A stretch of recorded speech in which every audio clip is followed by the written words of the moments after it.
सहनाववतु सहनौ भुनक्तु सह वीर्यं करवावहै तेजस्विनावधीतमस्तु मा विद्विषावहै। ओम शांति शांति शांति।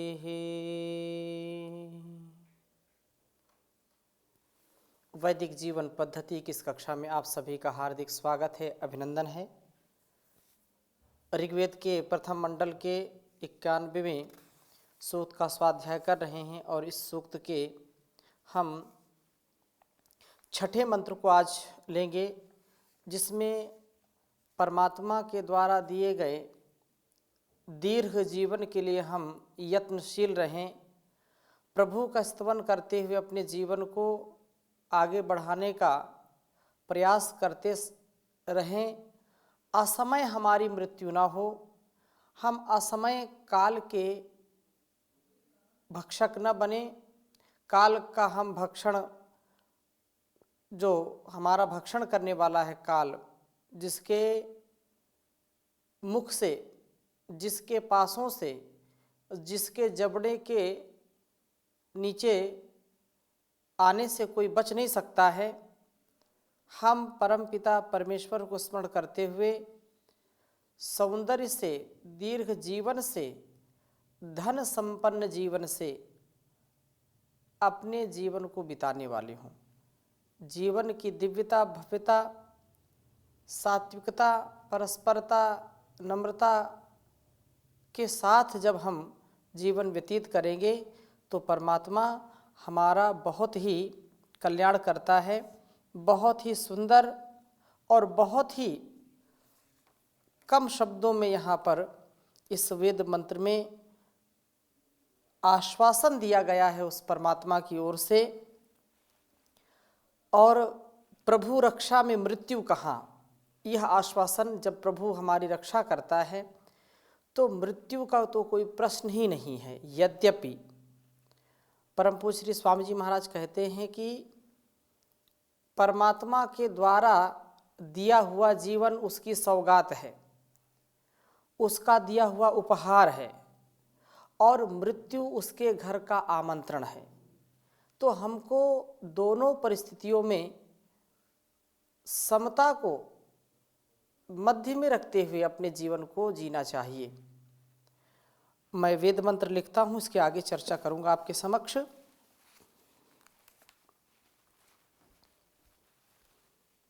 ओम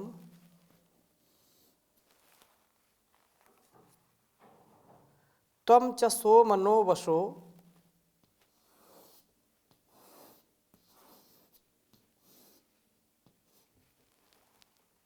यहाँ पर च लिखेंगे, त्वं च सोम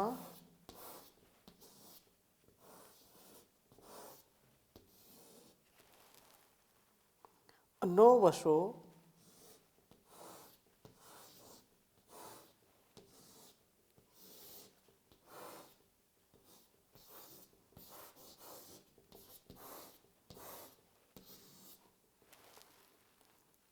जीवांतुम न मरामहे।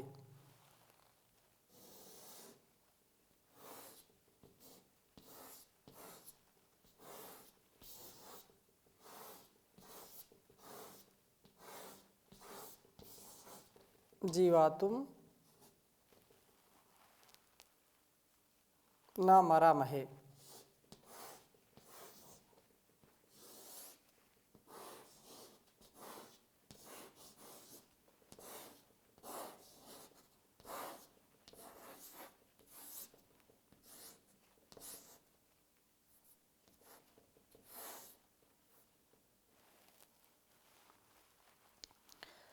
प्रियस्तोस्त्रो वनस्पति।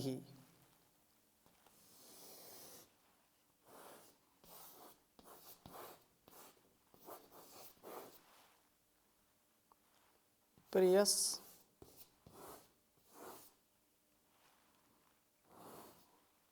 प्रियस्तोत्रो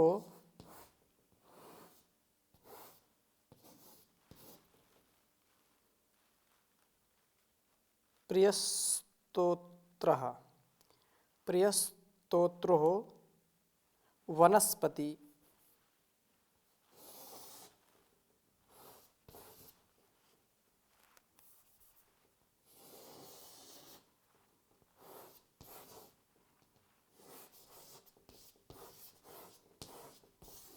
वनस्पति।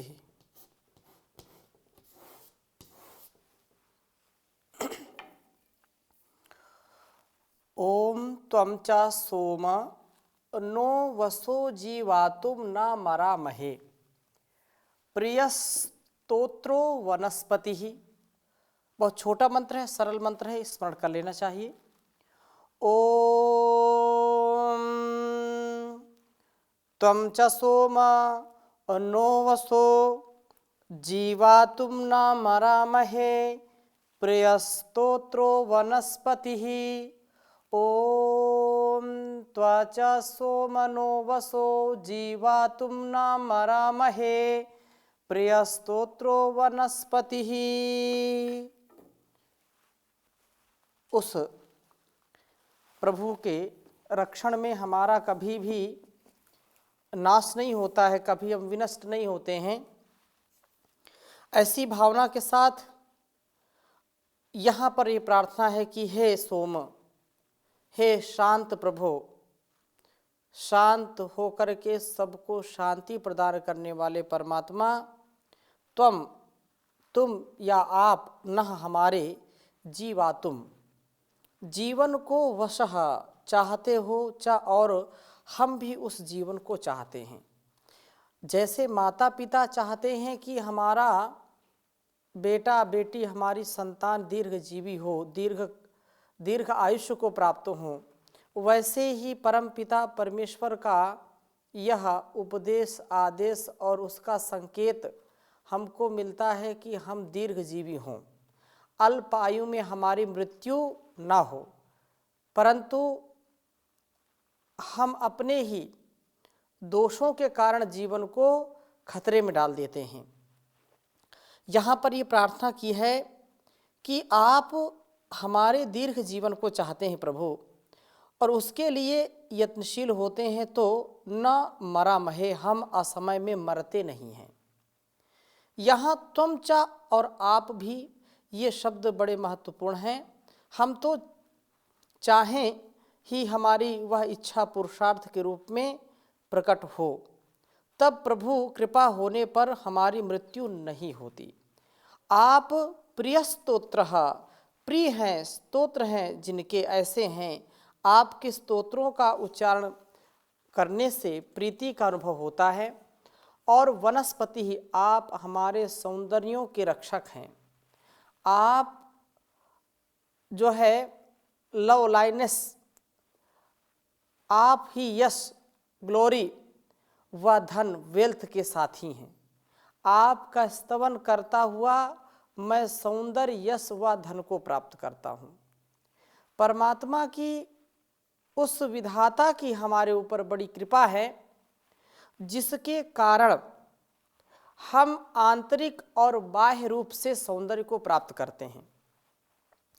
अंतःकरण की शुद्धता, शुचिता, पवित्रता का भी हम ध्यान रखें, तथा बाहर के व्यवहार में भी हमारा बहुत ही दिव्य व्यवहार होना चाहिए। जब हम अंदर और बाहर से दिव्यता को प्राप्त करते हैं, तो मृत्यु के ऊपर हम विजय प्राप्त कर लेते हैं।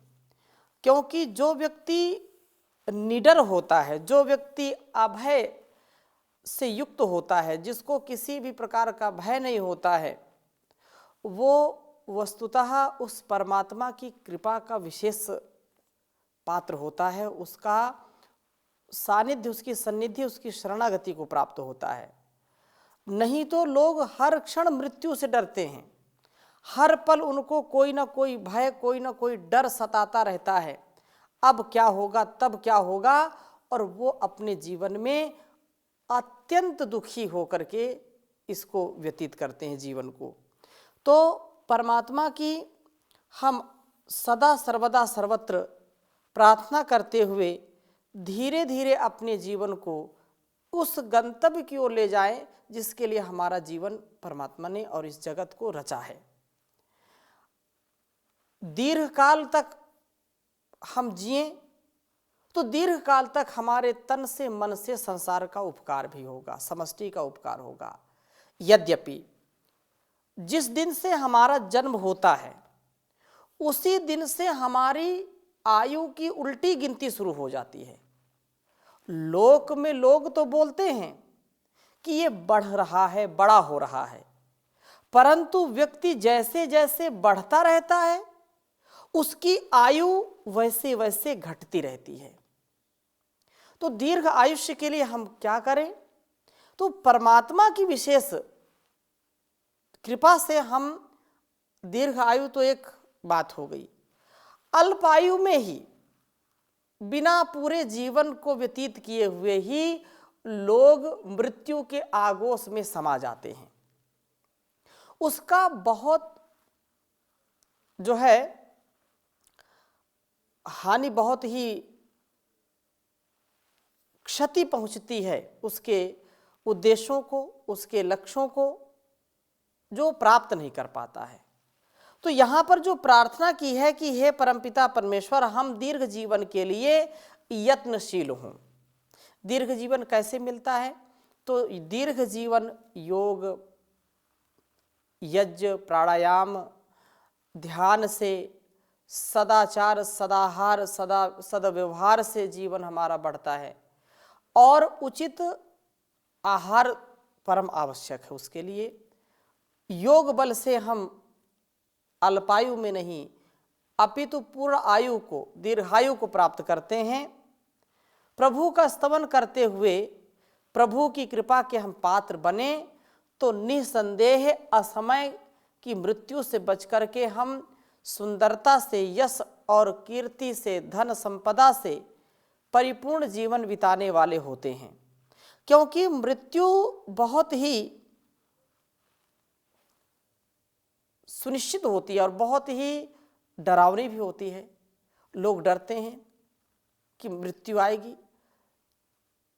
इस दृष्टि से व्यक्ति जो करना है उसको न करके जहाँ जहाँ उसकी ऊर्जा, जहाँ जहाँ उसकी शक्ति सदुपयोग में लगनी चाहिए, वह भोगों को, विषयों को आत्मसात करने लगता है, उनको अंगीकार करने लगता है, जिससे अल्पायु में ही उसकी मृत्यु हो जाती है। यदि दीर्घ आयु को हम प्राप्त करना चाहते हैं, पूर्ण आयु को प्राप्त करना चाहते हैं, तो पूरे आनंद के साथ, पूरे कर्तव्य निष्ठा के साथ, पूरे सहजता और समर्पण के साथ जब जीवन को जीते हैं तो वास्तव में वही हमारा सच्चा जीवन होता है। बहुत ही सुंदर बात कही है, कुछ श्लोक मैं आपके समक्ष रखूंगा। नीतिकारों ने बड़ी ही उसके साथ इस बात को कहा कि मृत्यु तो हम हर पल, मृत्यु दो प्रकार से होती है।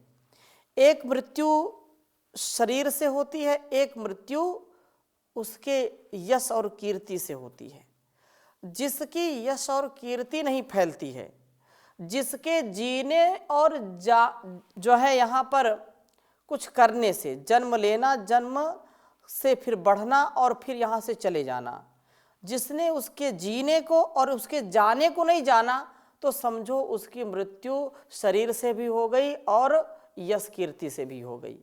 परंतु जिसके जाने पर संसार के लोगों को कष्ट हो, संसार के लोगों को पीड़ा हो, संसार के लोग जिसको स्मरण करें और युग युगांतरों तक जिसका स्मरण करते रहें, उसको समझो कि शरीर से तो सबको जाना है, लेकिन उसकी मृत्यु होकर के भी कभी होती नहीं है। इसलिए यहां से जाना और यहां जीना दोनों ही महत्वपूर्ण हैं। संसार में जो आता है वो जाता है, सबसे थोड़े दिन का नाता है। परंतु इस संसार का जो कार्य है, जो सेवा है, जो हमारा श्रेष्ठतम जीवन बनाने वाला है, उसको यदि हम प्राप्त करते हैं तो मृत्यु को नहीं प्राप्त करते हैं, अल्पकाल में ही इतना बृहद कार्य कर जाते हैं कि युग युगांतरों तक लोग स्मरण करते हैं। इसलिए हम प्रयास ये करें कि किसी भी कार्य को, किसी भी कर्म को, किसी भी अनुष्ठान को उस परमात्मा की भक्ति के द्वारा, उसके भजन और स्मरण के द्वारा आरंभ करें, मध्य में भी उसका स्मरण करें और अंत में भी उसका स्मरण करें। कार्य की गति प्रगति में जो है पूर्ण रूप से तल्लीन होकर के उस कार्य को करें। इसलिए कहा कि रोगी जो व्यक्ति होगा तो वह मृत्यु को जल्दी ही प्राप्त कर लेता है। जो व्यसनों में फंसा रहता है वो भी अल्पकाल में ही मृत्यु के आगोश में आ जाता है। और रोगी चिर प्रवासी परान भोजी परा वसथ साई यद जीवती तन मरणम यन मरणम स्वस्य विश्रामः।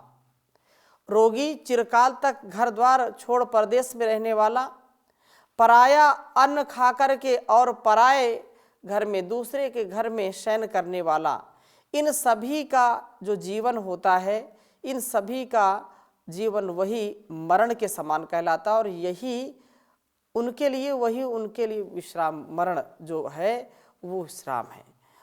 और कह रहे हैं कि जब व्यक्ति अपने मृत्यु को निकटता से देखता है तो उस मृत्यु के समय जो उसके सारे जीवन का कर्म चक्र है वह उपस्थित हो जाता है, तो व्यक्ति अगले जन्म को भी वैसा ही पाता है। हम जब ईश्वर की भक्ति के द्वारा, अपने जीवन की शक्ति के द्वारा मुक्ति प्राप्त करते हैं, मुक्त होकर के विचरते हैं, तो हमारा प्रत्येक जीवन, चाहे आगे आने वाला जीवन हो, चाहे वर्तमान का जीवन हो, उसमें कोई असंतोष नहीं रहता है। व्यक्ति अल्पायु में भी यदि प्रस्थान कर जाए तो भी उसको पूरी संतुष्टि होती है। एक व्यक्ति वह है कि वह पूरी आयु भी नहीं जी पा रहा है और पूरे कार्यों को भी नहीं कर पा रहा है, तो वो असंतुष्ट ही जाता है और अगला जन्म भी असंतुष्टि पूर्वक ही लेता है। अतः परमात्मा की व्यवस्था के अनुसार हम इस शरीर में जब तक हमारा इस आत्मा का वास है, प्राणों का चलना लेना छोड़ना चल रहा है, सारे शरीर के अंग काम कर रहे हैं, तब तक हम उसके कभी भी भक्ति से अनुपस्थित ना हो, कभी उसकी जो भक्ति का जो निष्ठा का भाव है उससे कभी हमको नीचे नहीं गिरना चाहिए, सदा आगे बढ़ना चाहिए। इसलिए कहा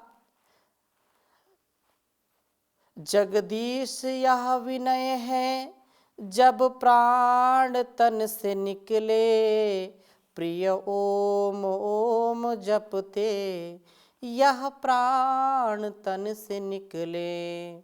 जगदीश यह विनय है जब प्राण तन से निकले, प्रिय ओम ओम जपते यह प्राण तन से निकले। वैदिक ऋचाएं रटते शुचियज होम करते, वैदिक ऋचाएं रटते शुचियज होम करते, सर्वेश को सुमिरते यह प्राण तन से निकले। भाई जो हैं हमारे आपत्तियों के मारे, उनके दारिद्र्य दलते यह प्राण तन से निकले। जगदीश यह विनय है जब प्राण तन से निकले, प्रिय ओम ओम रटते यह प्राण तन से निकले। भारत का ध्यान धरते राष्ट्रीय गान करते, जय जय स्वदेश कहते, यह प्राण तन से निकले। यह मांगता भवानी तुमसे उदार दानी, स्वातंत्र सम्य युग में यह प्राण तन से निकले। जगदीश यह विनय है जब प्राण तन से निकले, प्रिय ओम जपते जपते यह प्राण तन से निकले। तो प्राणों का जाना, शरीर का छोड़ना, ये तो शाश्वत है, ये इस अकाट्य है, इसको कोई काट नहीं सकता। परंतु अपने ब्रह्मचर्य को, अपने आहार विचार व्यवहार को, अपनी प्रत्येक इंद्रिय को संयमित करके हम दीर्घ जीवन को प्राप्त करें। जीवेम शरदा शतम का जो उपदेश हमारे लिए वेदों में कहा गया है, उसको हम आत्मसात करें, उसको सार्थक करें, तब जा कर के यह जीवन हमारा सुंदर बनेगा। और इसी से संबंधित, क्योंकि दीर्घ जीवन के लिए क्या क्या करें ये भी बड़ी बात है, तो आगे के मंत्र में 7वें मंत्र में इस बात को कहा है। 7वें मंत्र को मैं लिखता हूँ, फिर आगे चर्चा करूँगा इसकी।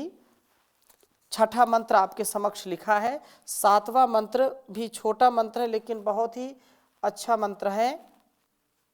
ओम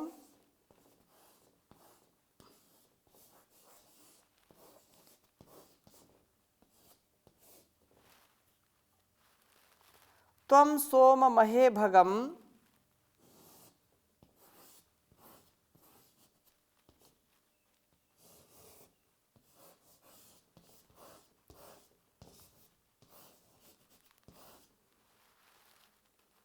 महे भगम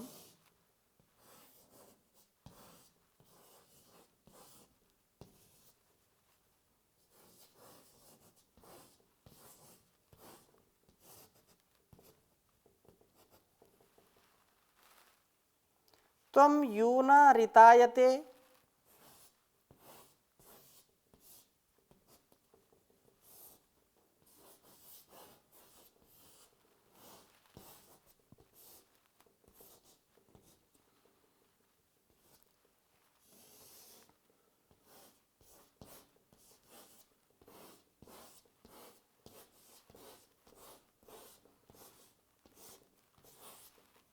त्वं यूनम ऋतायते दक्षम दधासि जीवसे।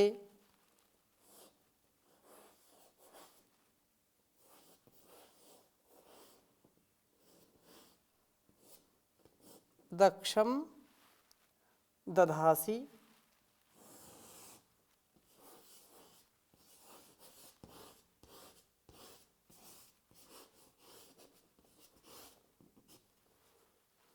जीवसे।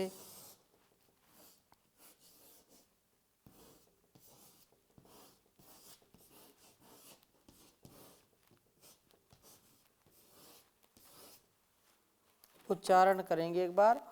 ओम त्वं सोम महे भगम त्वं यूनम ऋतायते दक्षम दधासि जीवसे।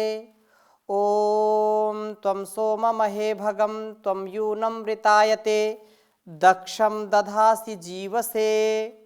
ऊपर के मंत्र में आश्वासन दिया कि जो परमात्मा की सन्निधि में रहते हैं, परमात्मा उनकी रक्षा करता है, वो अल्पायु में मृत्यु को नहीं प्राप्त होते हैं। और दूसरे मंत्र में उपाय बता दिया है कि दीर्घ जीवन के लिए, दीर्घ जीवन जीना है तो कैसे हम जिएं, उसकी बहुत स्पष्ट और बहुत ही व्यवस्थित बातें यहाँ पर इस मंत्र में कही हैं। समझने का हम प्रयास करेंगे।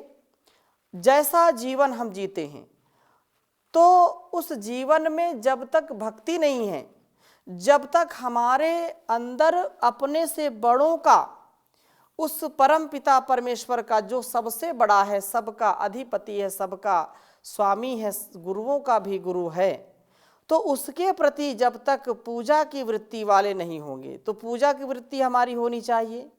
अपने से बड़ों का सम्मान करने वाले हम होने चाहिए तथा गुणग्राही हों, गुणों को धारण करने वाले हों, दोषों को दूर करने वाले हों, यजनशील होने चाहिए, यज्ञीय हमारा जीवन होना चाहिए। हम धन बल तथा जन बल, आत्मबल को प्राप्त करें ताकि दीर्घ जीवन वाले बन सकें। तो आत्मबल के द्वारा, बुद्धि बल के द्वारा हर प्रकार से अपने जीवन को हम श्रेष्ठ बनाने का प्रयास करें। आज की कक्षा में इतना ही। इस मंत्र की व्याख्या अगले कक्षा में और हम चर्चा करेंगे। अगली कक्षा में इसी मंत्र को पुनः हम आपके समक्ष रखेंगे। ओम शांति शांति शांति।